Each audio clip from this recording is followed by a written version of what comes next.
ایک دفعہ نبی کریم صلی اللہ علیہ وآلہ وسلم حضرت ابو بکر صدیق سے فرمانے لگے کہ اے کاش ابو بکر بلال کو خریدنے کے لیے تم تھوڑے سے پیسے میرے بھی ملا لیتے، کچھ میرا بھی حصہ اس میں شامل کر لیتے، یہ میری خواہش تھی۔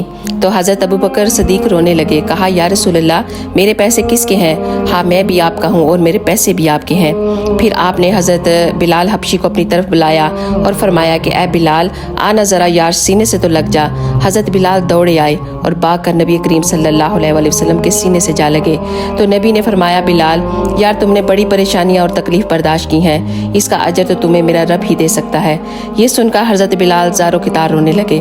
ان کو دیکھ کر نبی کریم صلی اللہ علیہ وسلم اور حضرت ابو بکر صدیق بھی رونے لگے اور سیدنا حضرت بلال کو اپنے پاس بٹھایا اور حضرت حتیجہ کو آواز دی، کہا اے حتیجہ اگر گھر میں کچھ کھانے کو ہے تو بھیجو، بلال آئے ہیں۔